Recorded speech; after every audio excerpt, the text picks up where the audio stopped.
कैसे हो आप सभी लोग। वेलकम टू जैसे स्टडी क्लासेस। आज हम पढ़ेंगे 1857 की क्रांति। इसको कहते हैं, ये प्रथम स्वतंत्रता संग्राम है भारत का। तो इसके विभिन्न नाम हैं, जैसे किसी ने इसको क्रांति कहा है, किसी ने इसको विद्रोह कहा है, और किसी ने प्रथम स्वतंत्रता संग्राम, और किसी ने सैनिक विद्रोह। तो प्रथम जो है 1857 में हुई थी, इसको प्रथम स्वतंत्रता संग्राम के नाम से हम जानते हैं, और कुछ लोगों ने इसको क्रांति का नाम दिया है, क्रांति। और कुछ लोगों ने सैनिक विद्रोह भी कह दिया है, सैनिक विद्रोह। और कुछ लोगों ने इसको यहाँ तक ये कह दिया कि ये सैनिक तक ही सीमित थी, लेकिन ऐसा कुछ नहीं था। ये पूर्ण रूप से एक स्वतंत्रता संग्राम ही था, क्योंकि इसमें जो राजा महाराजा भी इसमें सम्मिलित थे। ऐसा ही नहीं था कि सैनिक लोग ही सम्मिलित हों। तो फिर हम आते हैं और पढ़ते हैं इसके कारण क्यों हुए थे। हम इसको कई टॉपिकों में बांट के पढ़ेंगे, जैसे कारण, परिणाम, विस्तार रूप, और इससे क्या फ़ायदा हुआ भारतीयों को और क्या लाभ हुआ अंग्रेज़ों को। तो हम पहले कारण देखते हैं। कारण देखिए, इसके अनेक कारण हैं। इसको हम टॉपिक वाइज बदल देखते हैं। सबसे पहला आर्थिक कारण, सबसे मुख्य जो कारण था वो आपका आर्थिक कारण हो जाएगा। आर्थिक कारण क्यों? क्योंकि जहाँ पर कर की वृद्धि इतना कर दिए थे,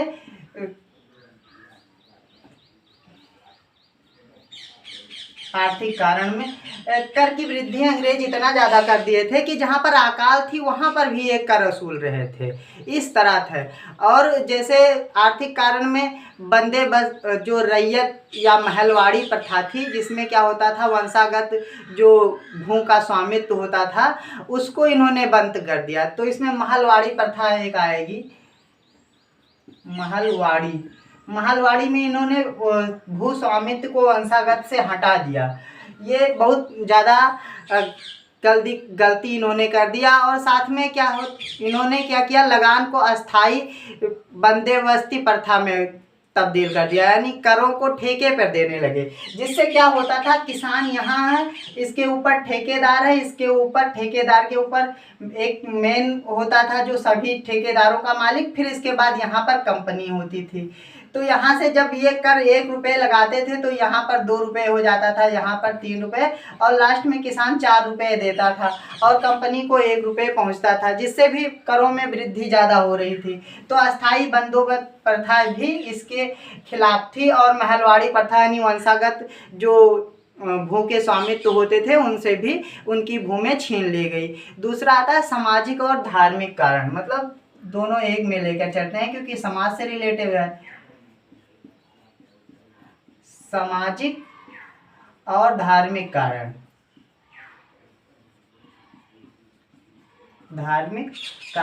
देखिए इसमें क्या हुआ, समाज के साथ अंग्रेजों ने छेड़छाड़ की, जिसको भारत के जो मूढ़ व्यक्ति थे, यानी जिसको कह सकते हैं अपना वो धर्म के थे, ना घर के थे ना घाट के ही थे, उनको बहुत बेकार लगा। जैसे विधवा पुनर्विवाह को स्टार्ट करना डलहौजी के समय में, और फिर बाल विवाह पर अस्थायी रूप से रोक लगाना, सती प्रथा पे रोक लगाना, ये सब जो था वो धर्म अंध व्यक्तियों जिनको आप कह सकते हैं कि अंधविश्वास को मानते थे, उन्होंने कहा ये तो अंग्रेज लोग इतना ज़्यादा हो गए हैं कि बाल विवाह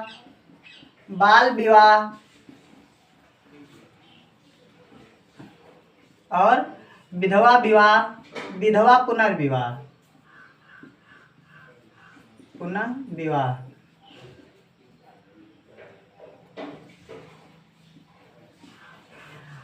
ये सब स्टार्ट कर रहे हैं। तो सबसे बड़ी गलती है। साथ में एक और जो गलती थी इन्होंने क्या काम किया था कि जो ईसाई धर्म वाले ये लोग थे, तो ये लोग हिंदू धर्म के लोगों का अवहेलना करते थे और हंसी उड़ाते थे इनके ऊपर। और साथ में एक धार्मिक कारण ये आता है कि लोग जो मानना था भारतीयों का कि समुद्र के पार अगर युद्ध करने जाते हैं तो धर्म भ्रष्ट हो जाता है, तो सैनिक कारण में और ये धार्मिक कारण दोनों में आ जाता है कि वो लोग इस वजह से भी विद्रोह किए थे। फिर आता है राजनीतिक एवं प्रशासनिक कारण। जैसे राजनीतिक, ये सबसे ज़्यादा फेमस ये टॉपिक है, राजनीतिक कारण। कारण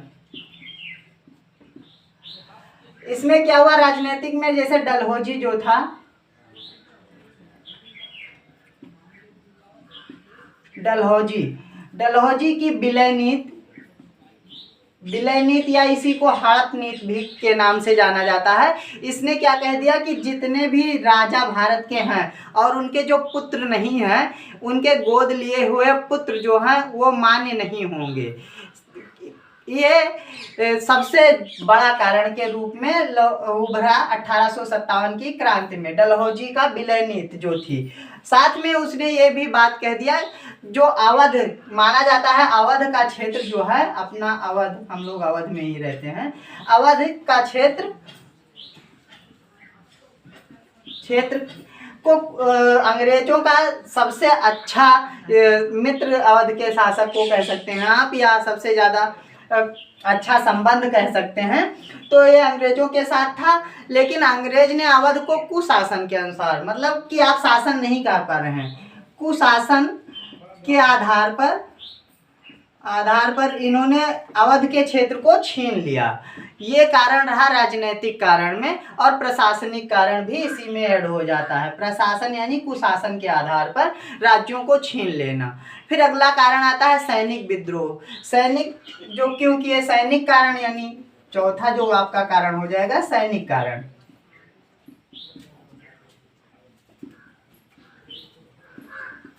सैनिक कारण में सबसे बड़ा यही था कि उस समय जो सैनिक थे वो पत्र लिखते थे, उसके पैसे नहीं लगते थे, लेकिन पत्र पहुंचाने में अंग्रेजों का खर्चा हो रहा था, इसलिए वो निःशुल्क पत्र बंद कर दिए। अपने घर वो निःशुल्क पत्र नहीं लिख सकते, ये लगा दिया अंग्रेजों ने नियम कि आप निःशुल्क पत्र नहीं लिख सकते। साथ में क्या हुआ, गाय और सुअर के मांस युक्त चर्बी जो थे वो सैनिकों को दिए जाने लगे कि आप इस कारतूत का, गाय और मांस के सुअर की चर्बी युक्त कारतूत का प्रयोग उसको मुंह से फाड़ के फिर उसके बाद आप रॉयल इनफ्लेंट में, मतलब वो जो उस समय का एक नया हथियार आया था उसमें लगाएंगे तो फिर चलेगा। इस वजह से गाय सुअर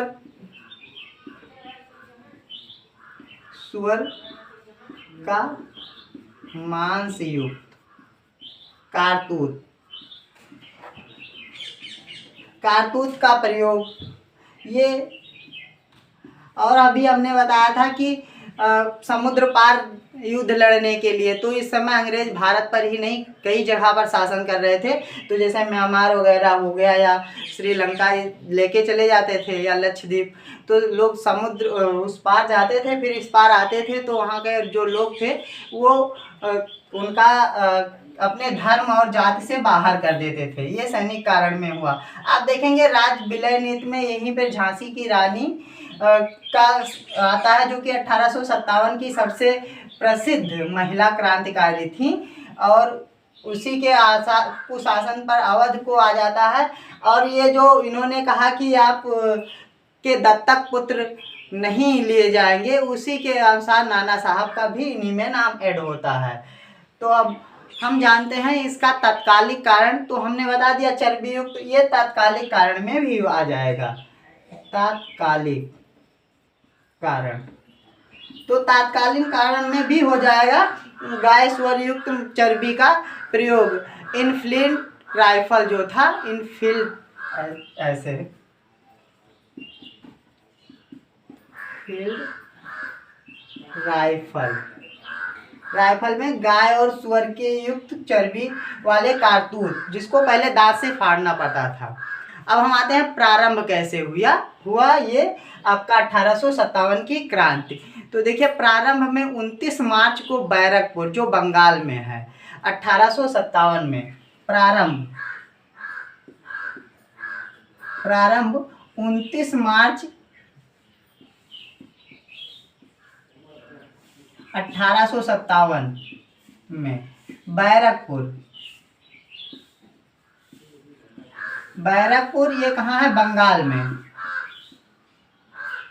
बंगाल, तो बंगाल में स्टार्ट हुआ ये, वहाँ पर एक सैनिक था मंगल पांडे, उसने अपने ये कभी कभी क्वेश्चन में पूछ लिया जाता है किस बटालियन का था, तो 34वीं नेटिव इनफाइनाइट का ये एक सैनिक था। यानी 34वीं, आप याद रखें, ये 34वीं नेटिव का ये सैनिक था। तो 34वें इन्होंने अपने जो इनके मालिक थे यानी सैनिक था, तो इससे ऊपर जो होंगे वो थे, 2 अंग्रेज को मारकर इसने गोली मारकर हत्या कर दी। यहाँ से ये स्टार्ट होता है। और क्रांति का जो शुरुआत माना जाता है 10 मार्च को माना जाता है। यानी क्रांति का जो प्रारंभ कब माना जाता है, 10 मार्च को माना जाता है।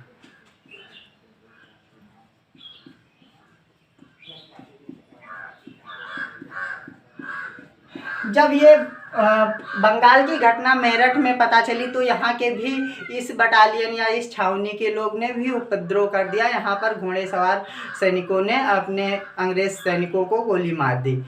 अब इसका हम विस्तृत रूप देखते हैं। विस्तृत रूप कैसे हुआ।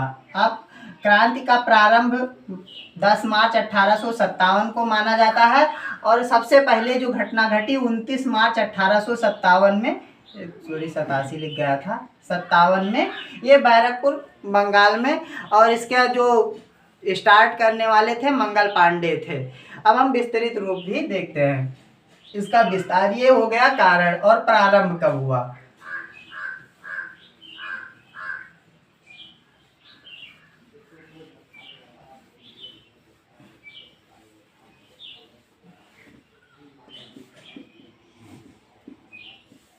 विस्तार देखिए, विस्तार इसका जो मुख्यतः है, हम भारत के मैप पर देखने का प्रयास करते हैं। मैप वैसे बनता नहीं मेरा इतना अच्छा, फिर भी हम आप लोगों के लिए प्रयास करते हैं।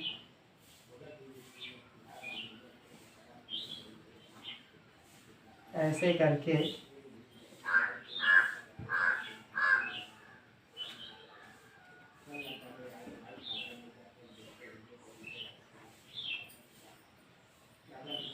ऐसे कुछ इंडिया है। इस समय ये जो था पाकिस्तान वाला क्षेत्र, और ये बंगाल जो था, ये सब अपने ही इंडिया में हुआ करता था। तो यहाँ बंगाल में यहाँ पर स्टार्ट हुआ, और इसके बाद ये दिल्ली होते हुए भारत के इस वाले क्षेत्र में फैल गया। यानी उत्तर और पूर्व में, उत्तर पूर्व के जो भारत थे यहाँ पर फैल गया, और थोड़ा बहुत मध्य भारत में। मतलब ये देखिए आप, इधर पंजाब वगैरह या कश्मीर वगैरह, और इधर दक्षिण का भारत अछूत रहा पूर्ण रूप से। इसलिए इसे लोग कहते हैं कि ये एक क्रांति ही थी, ना कि एक विद्रोह। तो इस समय जब स्टार्ट हुआ, तो दिल्ली और झांसी, मैसूर, अवध का क्षेत्र, तो अवध का इन्होंने छीन लिया था, तो वहाँ के लोग गुस्सा ही होंगे। तो इस समय जब विस्तार हुआ, तो 11 मई को दिल्ली जो सैनिक थे मेरठ वाले, दिल्ली 11 मई को पहुंच गए। 11 मई दिल्ली पहुंचे, और 12 मई को क्या किया, दिल्ली को अधिकार कर लिया। 12 मई 1857 में ही है, आप दूसरे सन में ना जाना। 1857 को दिल्ली अधिकार को दिल्ली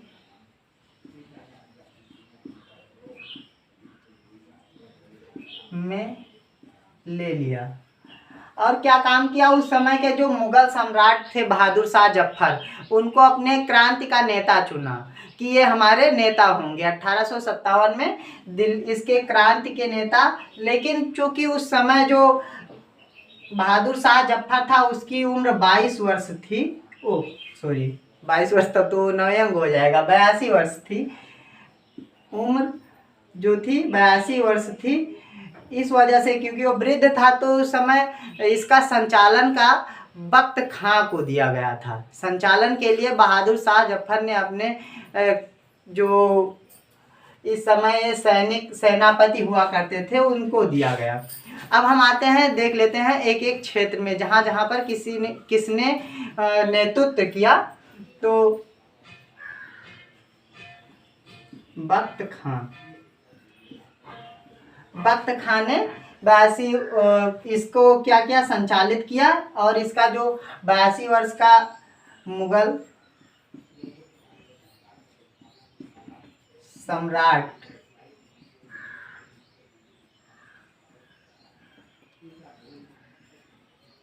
बहादुर शाह जफर था। जफर इस 82 वर्ष का, इसलिए इसके जो ये कौन थे, सेनापति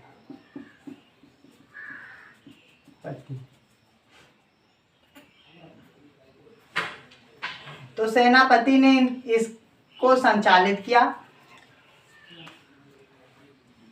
तो इसके बाद अब हम देखते हैं एक एक, जैसे दिल्ली का सबसे पहले हम देख लेते हैं दिल्ली का नेतृत्व कौन कर रहा था। तो दिल्ली का नेतृत्व जो है बहादुर शाह जफर करेगा। दिल्ली का नेतृत्व बहादुर शाह जफर। आप इससे एक पॉइंट याद रख सकते हैं कि 1862 ईस्वी में 1862 ईस्वी में इसको कहाँ भेज दिया गया, रंगून में, और वहीं पर इसकी मृत्यु हो गई।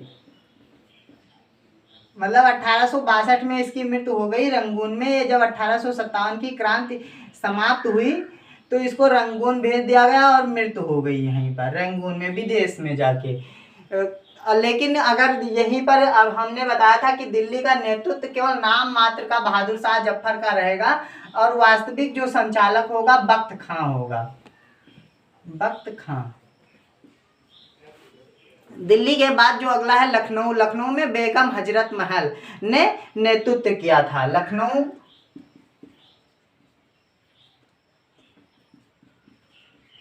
लखनऊ का बेगम हजरत महल।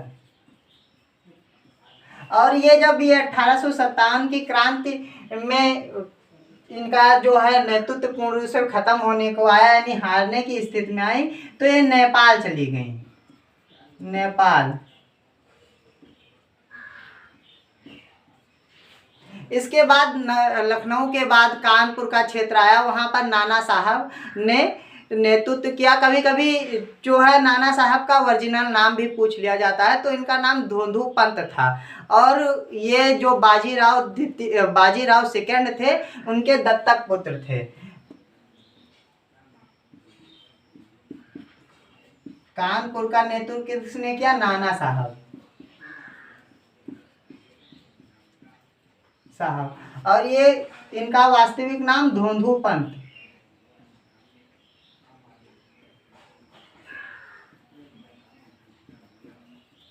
धोंधू पंत। और ये बाजीराव के दत्तक पुत्र, यानी दत्तक कैसे, गोद लिए, दत्तक पुत्र यानी गोद लिए गए थे। तो क्या डलहौजी के हड़प नीति आई थी कि दत्तक पुत्रों को राजा नहीं माना जाएगा, तो इनको भी राजा नहीं माना गया, इसलिए ये अपने लिए लड़े। फिर उसके बाद कानपुर के बाद ग्वालियर का आता है, और ग्वालियर का जो नेतृत्व किया था वो तात्या टोपे ने किया था। ग्वालियर, तो यहाँ पर तात्या टोपे। ग्वालियर का नेतृत्व किए। इनको मान सिंह जो इनका एक मित्र था, वो अंग्रेजों से मिल गया था और इनको वहीं पर इनको पकड़वा दिया था। बाद में इनको फांसी हो गई थी। तो मान सिंह की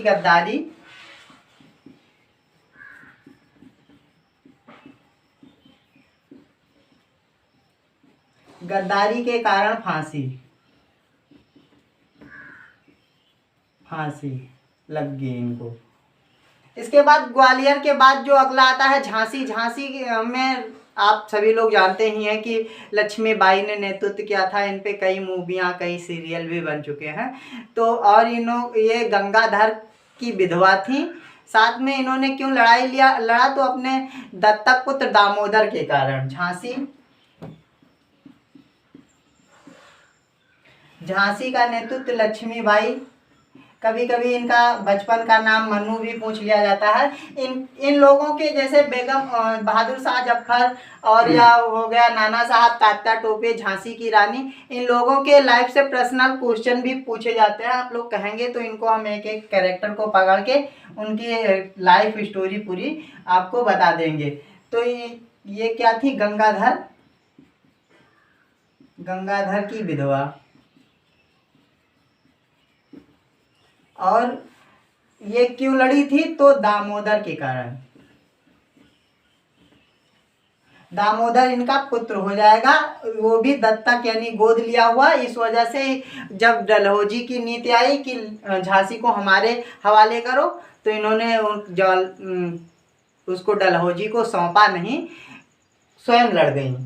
फिर झांसी के बाद अगला जो आता है बिहार में कुंवर सिंह जो है सबसे ज़्यादा। ये कुंवर सिंह की एक खासियत थी, बिहार में कुंवर सिंह, इनकी खासियत थी कि ये अंग्रेजों को सर्वाधिक बार पराजित किए थे। अंग्रेज को सर्वाधिक या सबसे ज़्यादा, वही सर्वाधिक बार हराया, सबसे ज़्यादा बार कुंवर सिंह ने। फिर यहीं पर दिल्ली, इसके बाद दिल्ली तो हो गया, बिहार के बाद पटना का भी आ जाता है। तो पीर अली एक बुक सेलर थे, उन्होंने किया था। इलाहाबाद का जो है नेतृत्व अली आकत ने किया था। लियात आकत कहीं कहीं मिलता है और कहीं कहीं अली आकत मिलता है, तो आप दोनों नाम ऐसे याद रखेंगे। तो इसी तरह बिहार जो बरेली का था वो खान बहादुर खान ने किया था। तो ये सब छोटे छोटे क्वेश्चन हैं। अब देखिए, ये इतने बड़े पैमाने पर क्रांति हुई अंग्रेजों के, इसमें कुछ अभी अवध के क्षेत्र, जो मेरठ के क्षेत्र या अवध के क्षेत्र एक आध छूट रहे, हमने नहीं बताया क्योंकि उससे क्वेश्चन नहीं बनते हैं। तो ये असफल भी रही, क्योंकि ये धीरे धीरे अंग्रेजों ने इन पर काबू पा लिया। क्यों असफल रही, ये हम जानने का प्रयास करते हैं। तो असफलता के कारण हम देख लेते हैं।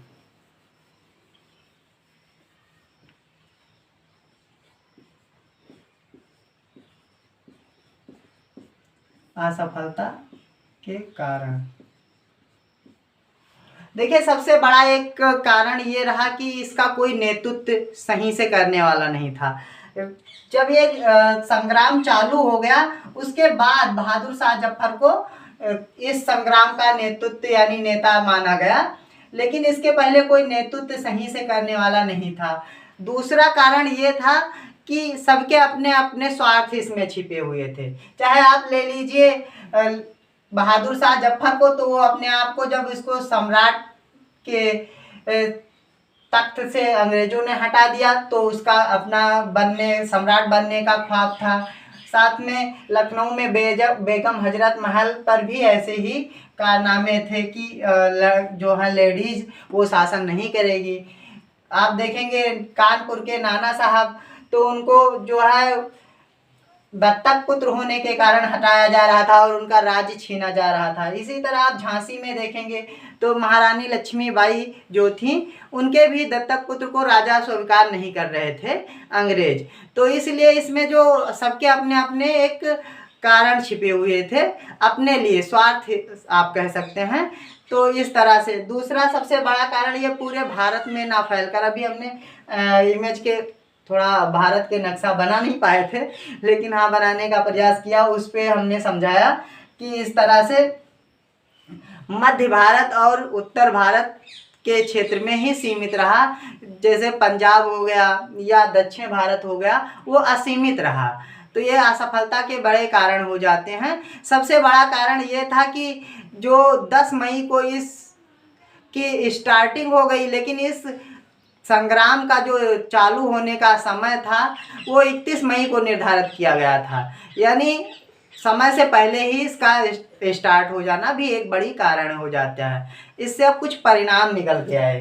परिणाम क्या हुए ये हम जान लेते हैं। अच्छा, एक बार क्वेश्चन किसी पेपर में आया था, याद नहीं है, लेकिन पूछा गया था कि निम्न में से कौन सा अंतिम मुगल बादशाह या सम्राट था, तो आप बहादुर शाह जफर लगाएंगे। और एक क्वेश्चन था कि कौन ऐसा सम्राट था जो शायर था, तो बहादुर शाह जफर एक शायर सम्राट के नाम से भी जाना जाता है, यानी ये शायरियाँ करता था।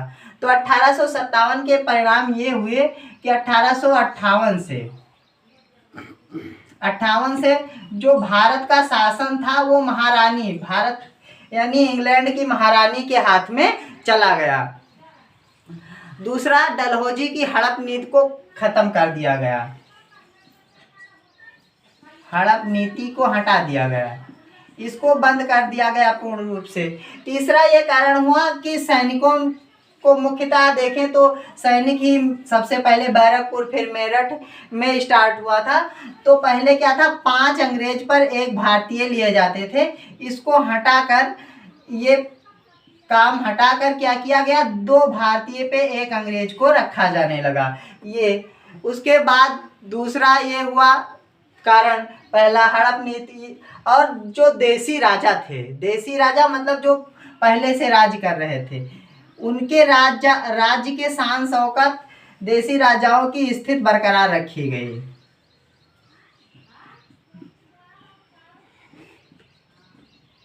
ये नहीं कहा गया कि आपके राज्य करने का तौर तरीका या हम अंग्रेजों के अधीन होकर मतलब अंग्रेजों की तरह चलेगा, उसको बरकरार रखा गया। अच्छा, इसके कुछ जो है महत्वपूर्ण बिंदु हैं, आप एक बार जरूर उसको रिकॉल कर लीजिए। ये आप चार्ट, इससे सबसे ज़्यादा क्वेश्चन आता है। यहाँ पर ये पूछा जाता है कई बार कि कब से भारत में अंग्रेजी शासन चालू हुआ, तो अंग्रेजी शासन 1858 से स्टार्ट हुआ। 57 में स्वतंत्रता संग्राम हुआ, उसके बाद वहाँ की महारानी जो थी विक्टोरिया, उन्होंने शासन को अपने बागडोर पर ले लिया। तो 1857 का सबसे पहला क्वेश्चन बन जाता है कि इस समय का जो प्रचार के लिए इन लोगों ने एक चिन्ह प्रयोग किया था, तो 1857 की क्रांति का चिन्ह जो है वो कमल का फूल और रोटी,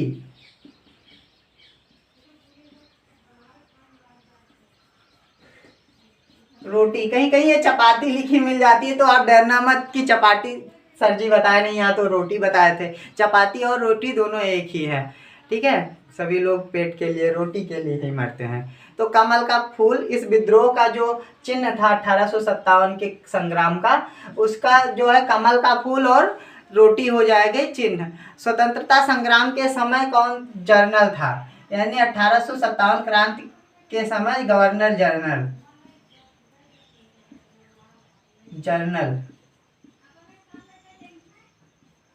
तो लॉर्ड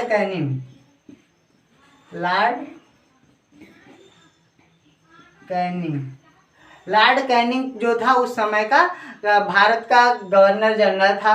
और साथ में ये भी पूछ लिया जाता है कि भारत पर उस समय कौन राज्य कर रहा था, तो भारत में उस समय राज्य तो मुख्यतः अंग्रेज ही कर रहे थे, लेकिन नाम मात्र के लिए बहादुर शाह जफर जो था वो शासक था।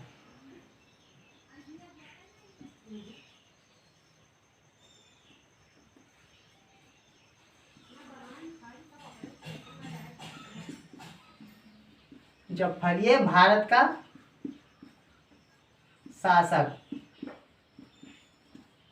शासक ये था। और उस समय का प्रधानमंत्री पूछ लिया जाता है, कई बार पूछ लिया जाता है, तो लॉर्ड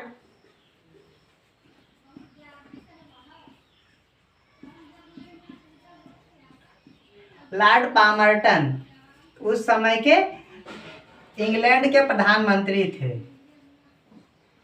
इंग्लैंड या आप अंग्रेज के यूएस, हाँ इंग्लैंड ही रखो, इंग्लैंड के प्रधानमंत्री लॉर्ड पामर्टन थे। ये थी 1857 की क्रांति, जो कि आप स्वतंत्रता संग्राम के रूप में भी ले सकते हैं। वीडियो में जगह जगह से क्वेश्चन, जितने भी हमने टॉपिक उठाए हैं सभी जगह से क्वेश्चन ही पूछे जाते हैं, इसलिए जो बच्चे पढ़ते हैं उन तक ये वीडियो शेयर ज़रूर करें। Thank you.